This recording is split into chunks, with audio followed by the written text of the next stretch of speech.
नमस्कार। आज हम एक ऐसी वैज्ञानिक पहेली पर बात करने वाले हैं जिसे सुलझाने में सालों लग गए, लेकिन उसका जवाब इतना सीधा साधा निकला कि सुनकर हैरानी होती है। हमारे पास साइंस डेली का एक लेख है और इसका शीर्षक है एक साधारण ऑक्सीजन हैक से 7 नए सिरेमिक पदार्थ बने। ये शीर्षक ही अपने आप में एक पूरी कहानी है ना। मतलब ये बताता है कि कैसे कभी कभी सबसे बड़ी खोजें किसी रॉकेट साइंस से नहीं बल्कि आप कह सकती हैं कि रसोई की किसी नुस्खे जैसी तरकीब से हो जाती हैं। बिल्कुल। और आज हम इसी कहानी की वो परतों को खोलेंगे। ये कहानी है पेन स्टेट यूनिवर्सिटी के वैज्ञानिकों की, जो कुछ ऐसे पदार्थ बनाने की कोशिश कर रहे थे जिन्हें बनाना लगभग नामुमकिन माना जाता था। सोचिए, उनके पास रेसिपी थी, सारे इंग्रेडिएंट्स थे, लेकिन डिश हर बार खराब हो जाती थी। और बाद में पता चला कि वो गलत किचन में खाना बना रहे थे, एक ऐसा किचन जिसकी हवा ही उनके काम को बिगाड़ रही थी। और ये सिर्फ एक खोज की कहानी नहीं है, ये इस बारे में भी है कि कैसे विज्ञान के सबसे बुनियादी नियमों को जब मशीन लर्निंग जैसी मॉडर्न टेक्नोलॉजी के साथ जोड़ा जाता है तो कमाल के नतीजे मिलते हैं। तो चलिए इस दिलचस्प कहानी में उतरते हैं। सबसे पहले तो ये 7 नए सिरामिक पदार्थ हैं क्या भला? लेख में हाई एंट्रोपी ऑक्साइड्स या HEOs कहा गया है और इनके इस्तेमाल की लिस्ट काफी लंबी है। हाँ, जैसे एनर्जी स्टोरेज मतलब बेहतर बैटरी, हाँ, नए इलेक्ट्रॉनिक उपकरण, यहाँ तक कि जहाज़ों और मशीनों के लिए मजबूत सुरक्षात्मक कोटिंग्स, ये सब भविष्य की टेक्नोलॉजी के लिए बेहद जरूरी है। तो सवाल ये है कि इन्हें बनाना इतना मुश्किल क्यों था? यहीं पर वो केमिस्ट्री का एक बहुत ही मजेदार लेकिन पेचीदा नियम काम करता है। इन सिरामिक्स को बनाने के लिए 5 या उससे ज्यादा अलग अलग धातुओं को मिलाया जाता है, जैसे मैग्नीशियम, कोबाल्ट, निकल। लेकिन इस कहानी के 2 असल विलन थे, लोहा और मैंगनीज। विलन मतलब ये दोनों ही गड़बड़ कर रहे थे? एक तरह से हाँ। दिक्कत ये थी कि जब इन सभी धातुओं को एक साथ मिलाकर भट्ठी में बहुत ज्यादा तापमान पर पकाया जाता था तो लोहा और मैंगनीज वो बहुत लालची हो जाते थे। लालची किस चीज के लिए? ऑक्सीजन के लिए। इसे ऐसे समझिए कि हर धातु के परमाणु के पास ऑक्सीजन को पकड़ने के लिए कुछ हाथ होते हैं। वैज्ञानिकों को एक ऐसी संरचना बनानी थी जिसमें लोहा और मैंगनीज सिर्फ अपने 2 हाथ इस्तेमाल करें। इसे वैज्ञानिक भाषा में 2+ ऑक्सीडेशन स्टेट कहते हैं। अगर वे ऐसा करते तो सभी धातुएं मिलकर एक बहुत ही मजबूत और स्थिर बनावट बनाती, जिसे रॉक सॉल्ट स्ट्रक्चर कहते हैं। अच्छा, तो ये रॉक सॉल्ट स्ट्रक्चर ही उनका लक्ष्य था। ये इतना खास क्यों है? बिल्कुल, ये बनावट बहुत मजबूत और उपयोगी होती है, जैसे ईंटों की एक बिल्कुल सही दीवार। हर ईंट अपनी सही जगह पर, जिससे पूरी दीवार टिकाऊ बनती है। समझ गया। लेकिन होता ये था कि जब इन्हें हमारी सामान्य हवा में, जहां ऑक्सीजन भरी पड़ी है, गर्म किया जाता तो लोहा और मैंगनीज लालच में आकर अपने 3 या 4 हाथों से ऑक्सीजन को पकड़ लेते थे। और इससे उनकी वो जो दीवार बना रहे थे वो बिगड़ जाती थी। ठीक वैसे ही पूरी संरचना ही गड़बड़ा जाती थी। वो मजबूत रॉक सॉल्ट स्ट्रक्चर बनने के बजाय कुछ और ही बन जाता था जो किसी काम का नहीं था। सालों से वैज्ञानिक इसी समस्या से जूझ रहे थे। वे सही धातुएं मिला रहे थे, सही तापमान दे रहे थे, पर नतीजा हमेशा गलत। एक मिनट, अगर सारी समस्या हवा में मौजूद ऑक्सीजन से थी तो क्या इसका हल इतना आसान था कि बस ऑक्सीजन कम कर दो? हाँ, ये सुनने में इतना सीधा लगता है कि यकीन नहीं होता कि पहले किसी ने ये क्यों नहीं सोचा। यही तो इस खोज की सबसे खूबसूरत बात है। कभी-कभी वैज्ञानिक इतनी जटिल समस्याओं में उलझे होते हैं कि सबसे आसान जवाब उनकी नजरों के सामने होकर भी दिखाई नहीं देता। उन्होंने शायद सोचा होगा कि समस्या धातुओं के अनुपात में है या तापमान में है या किसी और जटिल कारक में, लेकिन पेन स्टेट की टीम ने एक कदम पीछे हटकर सोचा, क्या हो अगर समस्या हमारे बनाए मिश्रण में नहीं बल्कि उस माहौल में हो जिसमें हम उसे बना रहे हैं। और उन्होंने माहौल ही बदल दिया। बिल्कुल, उन्होंने अपनी भट्टी, जिसे ट्यूब फर्नेस कहते हैं, के अंदर एक ऐसा माहौल बनाया जहां ऑक्सीजन बहुत ही कम थी, मतलब लगभग ना के बराबर। तो फिर तो लोहा और मैंगनीज के पास कोई चारा ही नहीं बचा होगा। कोई चारा नहीं बचा। उन्हें मजबूरी में सिर्फ अपने 2 हाथ इस्तेमाल करने पड़े, यानी वे 2+ ऑक्सीडेशन स्टेट में ही रह गए। और जैसे ही ऐसा हुआ, हाँ, सारी धातुएं मिलकर उस परफेक्ट रॉक सॉल्ट स्ट्रक्चर में ढल गई। ठीक यही हुआ। वो नामुमकिन माने जाने वाली चीज मुमकिन हो गई। लेख में शोधकर्ता सईद अल मिशेल कहते भी हैं कि अंत में समाधान सरल था, लेकिन उस सरलता तक पहुंचने के लिए थर्मोडायनामिक्स की गहरी समझ और लीक से हटकर सोचने की हिम्मत चाहिए थी। उन्होंने समस्या की जड़ को पकड़ा और उसे ही खत्म कर दिया। ये तो कमाल है। तो उन्होंने एक नामुमकिन मटेरियल बना लिया, लेकिन कहानी यहाँ खत्म नहीं हुई। लेख के मुताबिक सईद अल-मिशाल ने जो पहला सैंपल बनाया था, उसका कोड नेम था J52। इसमें मैग्नीशियम, कोबाल्ट, निकल, मैंगनीज और लोहा था।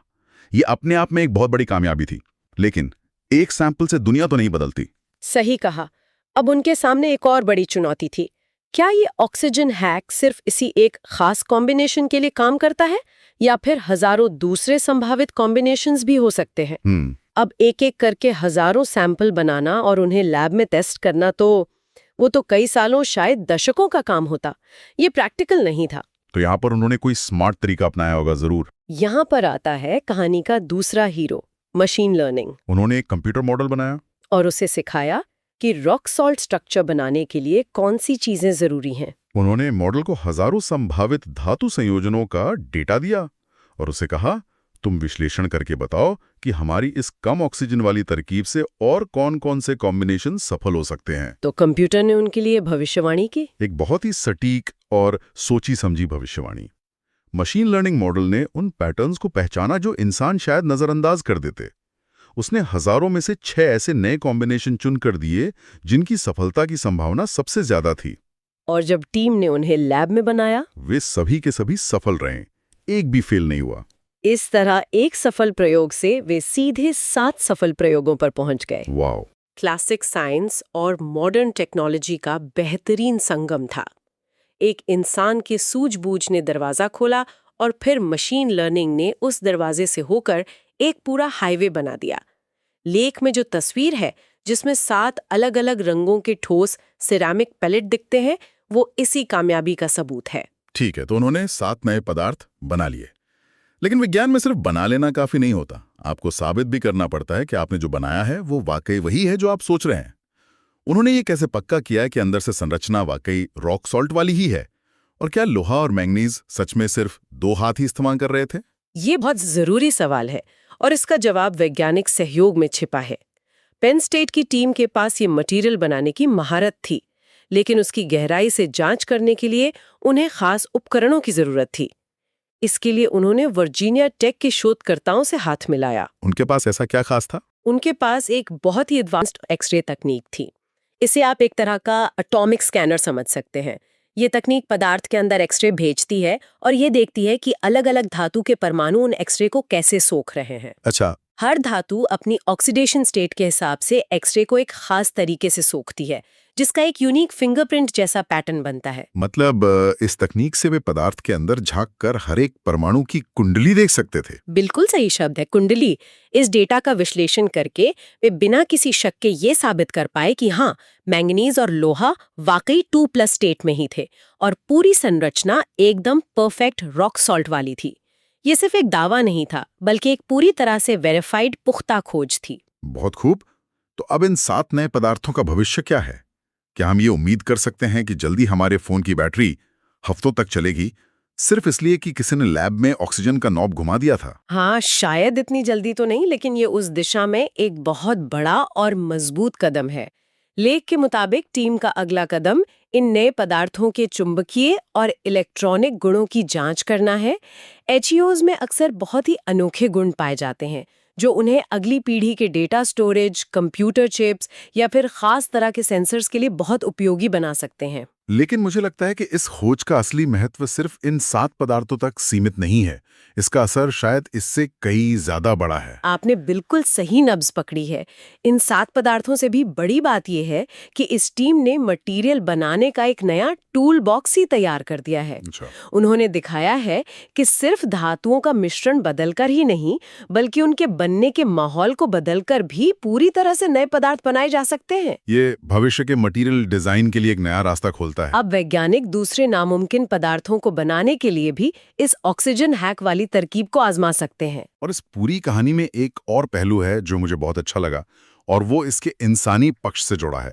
अक्सर हम सोचते हैं कि ऐसी बड़ी खोजें सिर्फ बड़े-बड़े प्रोफेसर्स और सीनियर वैज्ञानिक ही करते हैं। हाँ, और ये लेख इस धारणा को तोड़ता है। ये दिखाता है कि सही मौका और मार्गदर्शन मिले तो युवा भी बड़ा कमाल कर सकते हैं। लेख में मैथ्यू फर्स्ट नाम के एक अंडर ग्रेजुएट छात्र का खास तौर पर जिक्र है। अंडर ग्रेजुएट छात्र मतलब जो अभी अपनी पहली डिग्री की कर रहा हो। जी हाँ, मैथ्यू ने न सिर्फ लैब में सैंपल बनाने और उनका विश्लेषण करने में मदद की, बल्कि उन्होंने इस प्रोजेक्ट में इतना अहम योगदान दिया कि उन्हें अमेरिकन सिरामिक सोसाइटी की सालाना बैठक में इस पूरी खोज को प्रस्तुत करने के लिए चुना गया। ये तो बहुत बड़ी बात है। लेख में लिखा है कि ये एक ऐसा सम्मान है जो आमतौर पर या तो प्रोफेसरों को मिलता है या फिर पीएचडी कर रहे हैं सीनियर छात्रों को। एक अंडर ग्रेजुएट छात्र का इतने बड़े मंच पर अपनी टीम का काम प्रेजेंट करना तो असाधारण है। बिल्कुल, ये उस छात्र की लगन और प्रतिभा को तो दिखाता ही है, साथ ही ये उसके मेंटर्स के विजन को भी दिखाता है। सैयद अल-मिशल और प्रोफेसर मारिया जैसे लोगों ने उसे सिर्फ एक सहायक की तरह नहीं देखा, बल्कि उसे एक भावी वैज्ञानिक के तौर पर तैयार किया। उन्होंने उसे आगे बढ़ने का मौका दिया, उसे प्रोत्साहित किया। ये सच में प्रेरणा देता है।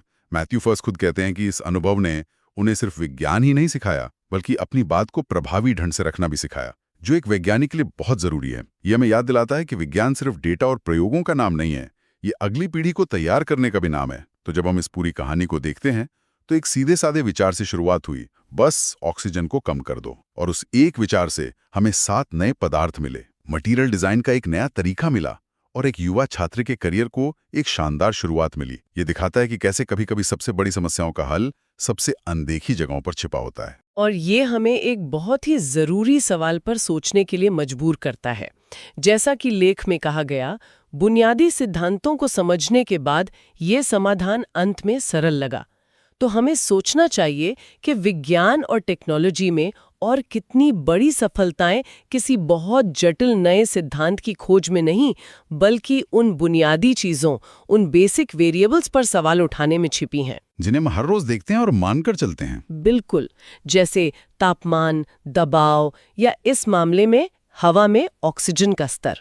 मतलब क्या हम अक्सर नई और कॉम्प्लेक्स चीजों की तलाश में उन बुनियादी सच्चाइयों को नजरअंदाज कर देते हैं जो हमारी आंखों के ठीक सामने हैं? शायद ऐसा होता है। लैब में काम करते हुए ये बहुत आम बात है। आप किसी जटिल फॉर्मूले पर हफ्तों बिता देती हैं और अंत में पता चलता है कि मशीन का तापमान आधा डिग्री गलत सेट था। ये खोज हमें याद दिलाती है कि कभी-कभी हमें आगे देखने के बजाय एक कदम पीछे हटकर अपने आसपास देखने की जरूरत होती है। न जाने भविष्य में और कितने ऐसे "अरे ये तो इतना आसान था" वाले समाधान खोजे जाने का इंतजार कर रहे हैं।